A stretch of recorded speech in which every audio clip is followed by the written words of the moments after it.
In the first quarterfinal heat, Glen Gillam is looking to continue his role in the competition. Gillam scored the fastest time in the time trial. 1:16 for the big man.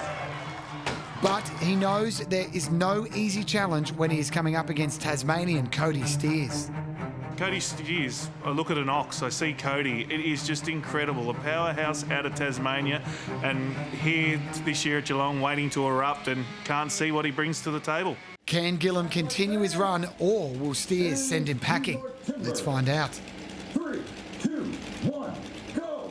It's Steers who grabs the saw earlier, but they hit the wood together. The lightning fast run that Gillam had in the time trial will surely be on his side, but did he go too fast too early? Has he got the stamina for the rest of the competition? Steers gets to the wood first in the underhand and will be looking to gain a lead going into the single buck. Gillam's axe speed is lightning fast though, and they turn together at the halfway point. But Gillam has an uncharacteristic step off. This will surely cost him time. Steers continues to power on and he's through.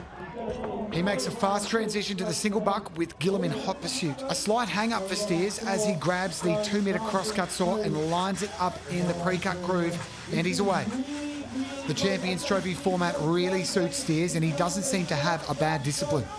Gillam on the other side of the saw has a jag, which will cost him time again as Steers powers on and the cookie drops.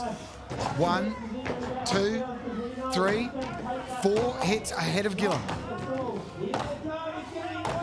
This will surely be the advantage that Steers needs. Steers turns first and puts in the big ones. Gillam has turned 2. He's giving it everything. But Steers is putting in the drivers, and he's done and won by a hit to Gillam. And that sends Steers straight through to the semi-finals. It was a pretty hard race that, start to finish.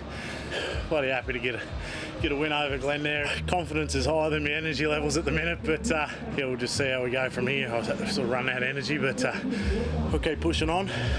In the next heat, Brayden Meyer has tasted victory. In 2016, Meyer took on the best in the world in Austria and claimed the World Champions Trophy. Now, in 2019, he's keen to get the chance again, but he knows it is no easy feat.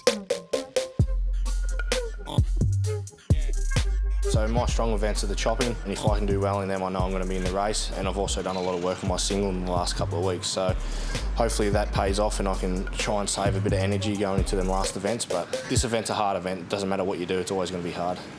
Meyer will be taking on Jamie Head in this quarterfinal heat, who will move on to the semis. 3, 2, 1, go! Both getting saw to wood flawlessly, Jamie Head and Brayden Meyer have held the role of stock sawyer for the Australian chopperoos, so you wouldn't expect anything less than a flawless cut. The cookie drops for Meyer first, and with a quick transition, he is up onto the underhand chop, his favourite event. Meyer is 2 hits ahead of Head and is putting in the strokes that have enabled him to hold the world record in this discipline. He turns to the back, and so too does Head. No slouch with the axe either. Head knows what he needs to do to get ahead of Meyer, but it's Meyer who is putting in the big ones, and he's through. Getting to the single buck, it would be really starting to hurt Meyer now. Head is now at the single buck, which is one of his strongest disciplines. This is his opportunity to catch Meyer with a flawless run, but will need to up the ante if he's to catch him before the standing block. A slight hang-up, and the cookie drops. With the advantage that he has, Meyer looks like he will surely be the winner. His standing block is one of the best, and he looks to be growing his lead on Head with every hit. Head's cookie also hits the stage, but he has a long way to go to overcome Meyer. As Meyer turns, Head reaches for his axe and looks like he's really hurting. This race has really taken it out of Head, who is struggling to up the tempo and put up a fight. Meyer on the backside also looks to have the wind knocked out of him, but he will come across the line, conserving his energy, knowing he has secured a second semi-final spot. Yeah, pretty happy with that run. Top 4 now, so same position as last year, and I'm feeling a bit better.